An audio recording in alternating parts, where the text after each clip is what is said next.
Welcome back and many thanks for staying with us on the #1 breakfast show in the country, Morning at NTV. My name is Romy Busiku, and as usual, I'm always exalted to be in your midst, sharing first-hand information. I have Joseph Pinitek Otieno, the former spokesperson of the Uganda People's Congress, who is saying Peter Walubiri is not the president of the UPC. He's also saying Jimmy Akena is a masquerader at Uganda House, and the court should actually put out an injunction stopping him from doing the same. He contends the December 2020 elections that were held to ascertain the rightful leader of the UPC were actually rigged by Peter Walubiri. In that election, Peter Walubiri garnered 278 votes. Mr. Pinitek garnered 271 votes. He said Mr. Walubiri orchestrated a very high-level rigging. He stopped people from voting. He forged signatories and so forth. But then why speculate? He's already here. He'll be telling us. And we also do know that Jimmy Akena, through a Court of Appeal ruling, he was stopped from being the president of the UPC. That is in September of 2020. But then both gentlemen are still claiming the mantles of the UPC. And where does that leave Mr. Pinitek? A very good morning. Good morning to you. Let me ask a question everyone is asking. Where has Mr. Joseph Pinitek Otieno been and why now? I think the timing is suspect. You have people who are saying, like Peter Walubiri himself, that this is a publicity stunt. Where have you been? Thanks for having me. It's an important question. No, I've been around. I've been around since 1986. Indeed. So 1986 found me here. I tasted the burning of political parties. I tasted the first safe houses from Akena, in fact. I was a student at the time. So I've been engaged in this process of trying to return Uganda to multipartyism. I was among the younger UPC guys who helped bring this party and this country back to the process of democracy. What I did not expect was that it would happen in my party. But within the context of your question, I think you're asking what's been happening in the last particular 10 or so years. Yes. Once Olaro Tunu was elected president, I decided to take a back seat, particularly because he didn't appoint me in his team, and that was his prerogative. Yes. I didn't want to be the news, and so many people wondered why I continued with my life, my work, and as I say, as you know, I do a lot of work around the world, and both in and out of the country. Once Olaro's term came to an end, Jimmy offered himself for leadership. Many people asked me to consider doing so. I thought there were a number of issues at the time. Jimmy got most of the district nominations. He simply rushed out his process against the constitution of the party. And so, unfortunately, the Olara side of the party went to court and to challenge Jimmy's emergence as a leader, including the way he found himself into Uganda House. Right. And so, at the same time, too, I decided that I let Jimmy battle this process from the background. I thought that we would, as sensible party leaders and members, engage the party so that we walk away from this public bickering and then go through a process in which we're able to reconcile. So in a way, that was the issue. The last 3 years, plus many people in the party, and indeed some people who are not necessarily members of UPC, with goodwill, I thought that we would have a reconciliatory process in the party that would bring particularly the Jimmy side of the party, Walubiri, Bossa side of the party together. I participated in that process. It wasn't feasible. It didn't work, and people were focused on the court of appeal case, which was then pending. That matter was resolved, as you rightly said, in September last year, and the Court of Appeal ruled that Jimmy was not elected president, as Jimmy was not the president, and the party should elect a fresh leader. But Jimmy is still at Uganda House. He's saying, I'm not leaving or vacating these offices. No, what does that mean? That's absolutely true. Yes. And that's the more complicated bit of it, because Jimmy occupies the former seat of the party, because, as I said, he went there, he forced his way there, but that's not the detail. And so the Walubiri group of the party is sort of the one recognized by the courts. The Court of Appeal ruled that they were the legitimate leaders and that they should organize fresh elections. When they did that, I offered myself as candidate for president. I am delighted that I went around the country, presented myself, particularly at the time, because I thought, and I believe, I still do, that both sides had become not only factional, but really rather toxic for the party and for the country, and that the party needed a new face, new sets of ideas, and somebody would bring the party together, something for which I was been very committed to, and I still am. And so I offered myself for candidates. Those elections took place not as perfect as it should really be in December, but they did happen. So 278 votes went to Peter Walubiri. You got 271 votes, only a difference of seven votes. And you say you were rigged out. Allegedly, because I don't know where Walubiri got his 278 votes. I beg you to have Walubiri on these seats. Come with the basic papers across the country and tell you which districts actually voted for him and which delegates actually voted for him. So you contend you were rigged out mostly in the Buganda area? No, actually, across the country, amazingly, except in Acholi sub-region, which was very difficult for him to do. They tried. In Acholi, West Nile, parts of Bukedi, and in Sebei sub-region, where I won 100%, Karamoja, and most other parts of the country. But by and large in Buganda, to an extent, and Busoga, where there's blackout, where I think they could play the figures. And it's really because of the weakness of systems, not because they would be rigging in Buganda. They did this, I mean, in places in Lango where the alleged Walubiri got 7 votes out of 7 delegates in a particular because of insufficient oversight. Indeed, but you know, one of the most eminent citizens of this country was a delegate there. He didn't have, the person did not vote. A particular district in Ankole, where this is now a matter of court, where a member of NRM, a current serving councillor, you know, participated in the elections, you know, and Walubiri allegedly got all the votes. I know a particular place in Bunyoro sub-region where Walubiri allegedly got all the 8 votes. I didn't know when the election was taking place, but a senior citizen in that country did not participate and allegedly a candidate, I mean, a delegate. And finally, there's a particular district where I got 8 votes and Walubiri got 1. And you know what happened? No, yeah, out of the maximum 9 delegates officially. Yes, and the final tally showed Walubiri got 2, so they decided to add him a bit of an extra 1. So where they created a new delegation in that particular sub-district. I could go on and on. The particular district where I have the results, where I got 4-0, they gave Walubiri in the final results 5, myself 0, and 1 they gave to some very loud other colleague candidate, you know, just to calm him down. No. This is sort of the mess that really took place. I never knew something like this would happen in my party, except I know after 35 years of NRM and the fight that we see at Ginger Road, I didn't know it would turn up in my political party. I asked, though, seriously, that at the Tally Center, none of us participated, none of the other candidates participated. I offered to give my agents to be there, they were not. So nobody except Walubiri and his small team participated in this process, and until today, these guys refused to give me copies of the returns, something as basic as that. For that reason, I begged them. We did speak to Mr. Walubiri, and he said there's no way he could have rigged that election, yet he was not actually involved in the organization of this election. He says, I can't rig an election I was not part of in the organizing stage. Mr. Walubiri is a very decent guy, isn't he? And by the way, he's a lawyer, but that is actually contradictory, interesting. Jimmy might actually laugh over this. Because to say that he's not responsible for those elections when officially he's the de facto leader of the party until December, really. Then that's really a bit of an unfortunate.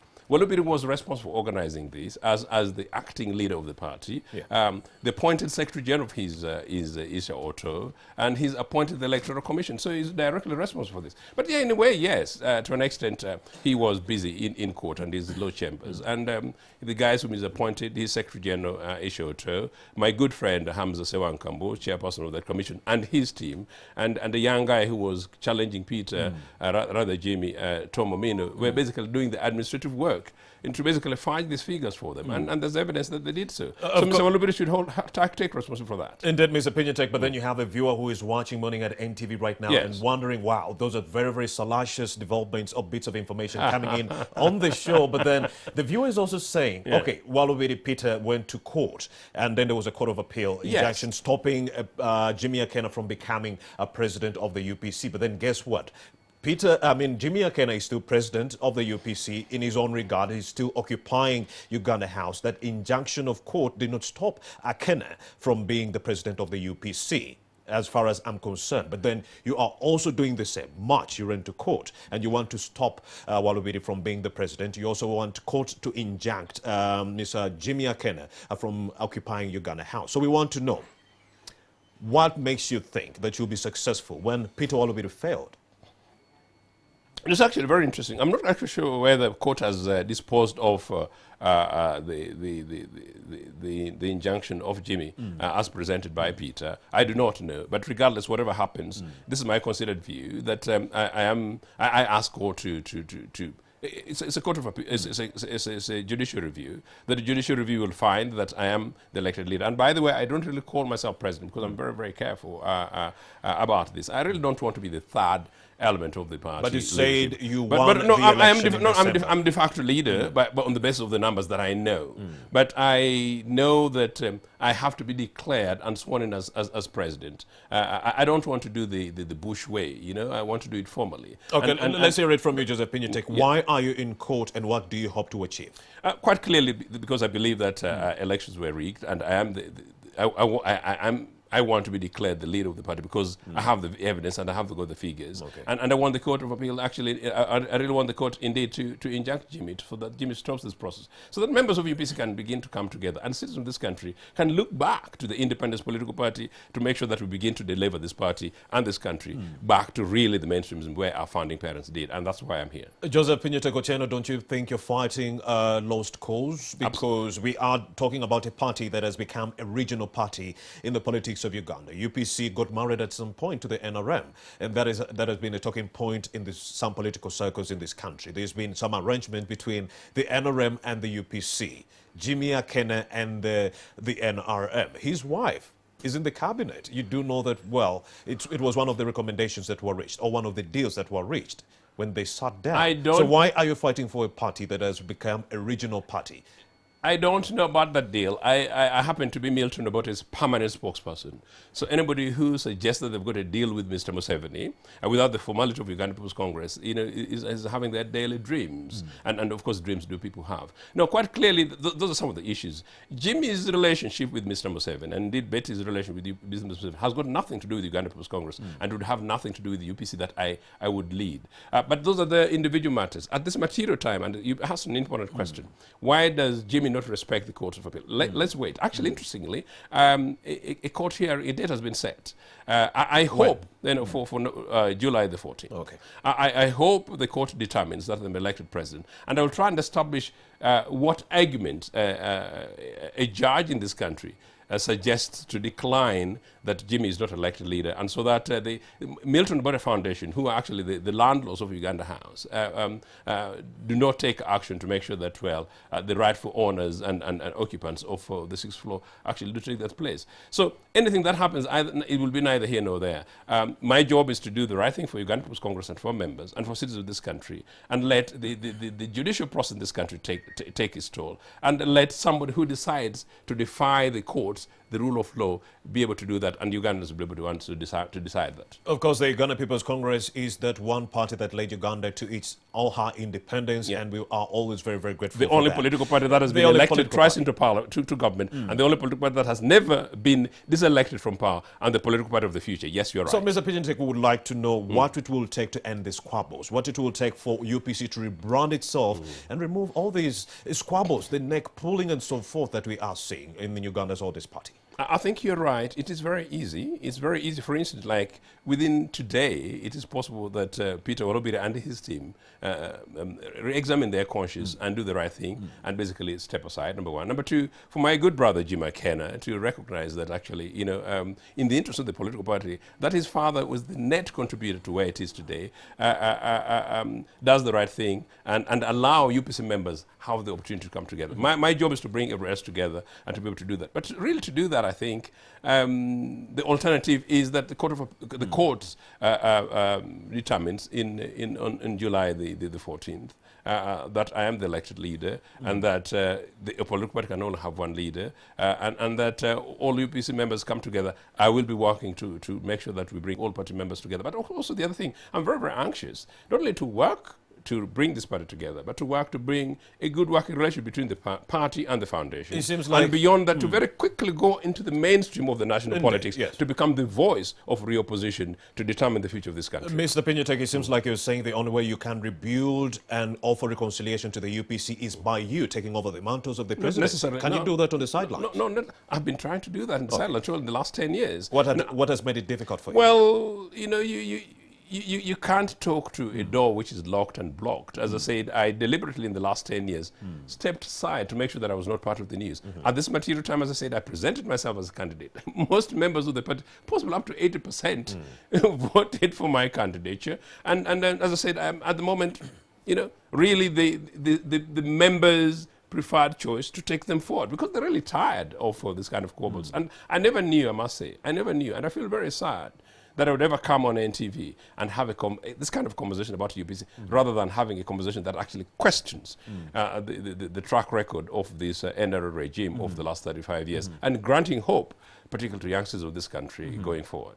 Do you think since the restoration of multi-party politics, we've made some strides, Mr. Otieno, in that regard, in developing the strength of political parties in this country? Absolutely not. Extremely weak. UPC is weaker today, in a way, difficult to say, than we were in 2005, when we forced this government to return this country back to multi-partyism. And by the way, we did it through the course, and UPC actually that did that. I think when I look at political parties and organizations today, fantastic stuff done by Chagolan and this TV in Uganda, but political parties, I'm not quite sure whether we generally still know where we are at. I think Mr. Museveni is substantially in control of the machinery of the systems. I think for political parties, I'm still quite confident that emergent political leaders, with the purpose of the country at hand, we're able to regroup and reorganize and then give the people the capacity to think and the capacity to take ownership of this country and then to move forward.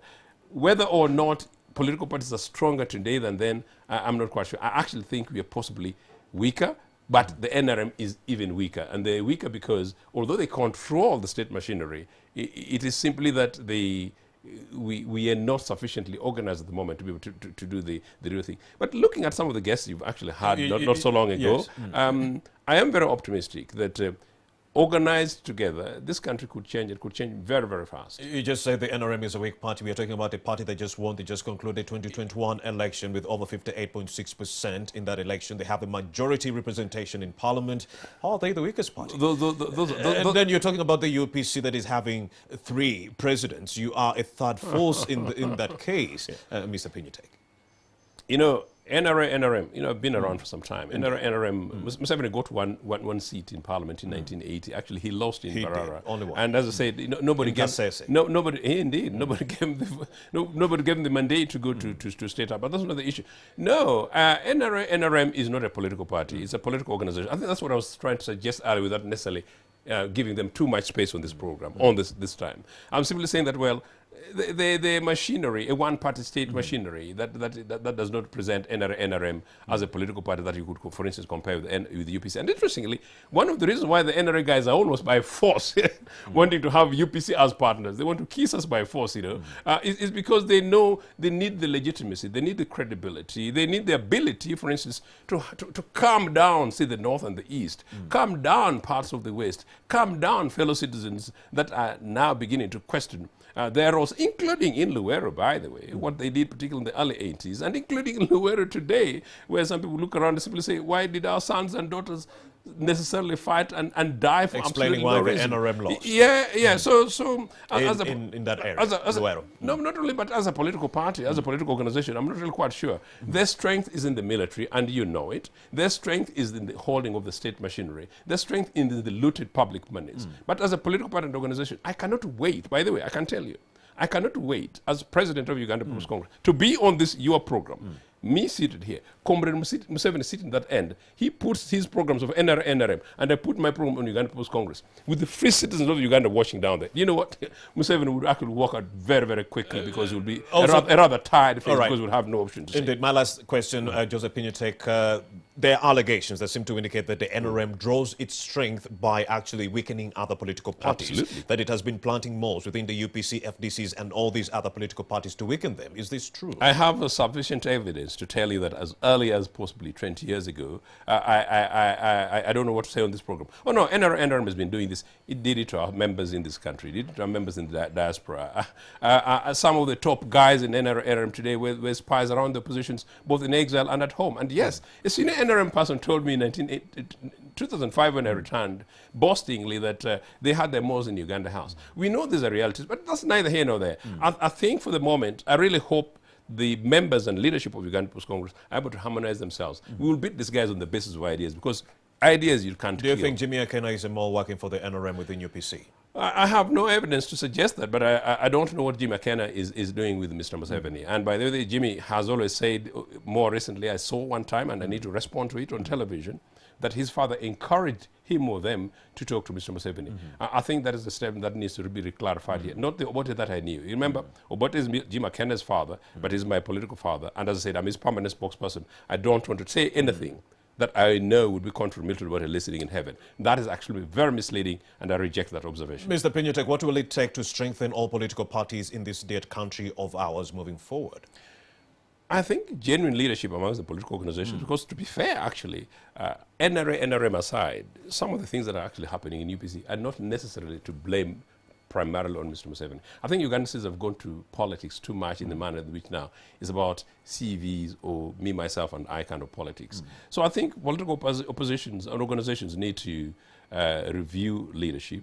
Responsible people need to be able to go to politics in order to deliver for the citizens rather than for themselves. So that is possible. But I think going forward, it is not far-fetched to suggest that someone like Mr. Museveni, if I were him and if I were advising him, after a privileged 35 years, which he doesn't deserve, he could easily say that, well, I want to leave this country something, and to begin to speak like a parent, and to create an enabling space in which there is a free competition of ideas, so that they don't organize like cowards, where even now you still have to go to Chankwans and tell lies. You know, for instance, there's no reason why you would have whipped people in Buganda simply because Chagulanyi has marched.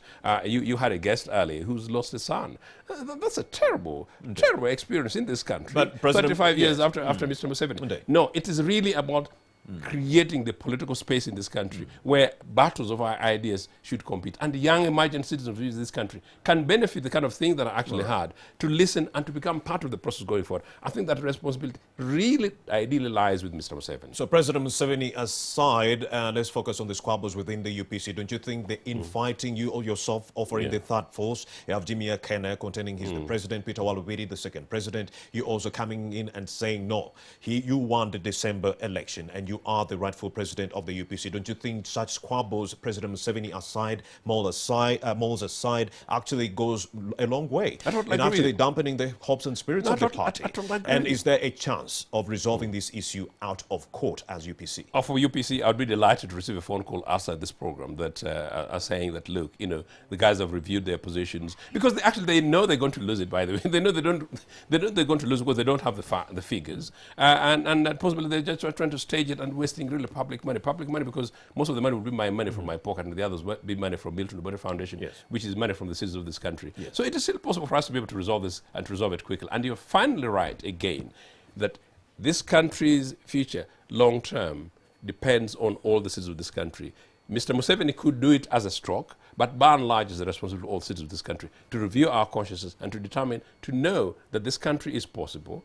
All we need to do is to do slightly better as individuals and collectively as a community, and indeed as a nation. I'm very, very hopeful about this country. Mr. Joseph Pinyotek Otieno, many thanks for having made the time to speak to NTV Uganda. Thanks for having me. And indeed, you has been watching the show from 6:30 a.m. up to now. Many thanks for that undeterred love and support. We really appreciate all that. My name is Romy Busiku. To all the kings, queens, boys and girls who are celebrating their birthdays, we wish you a joyous one as an MG, but also be cognizant of the fact that the COVID-19 pandemic is still here and it's still rearing its very ugly head. 41,204 cases have been registered in this dead country of ours, and on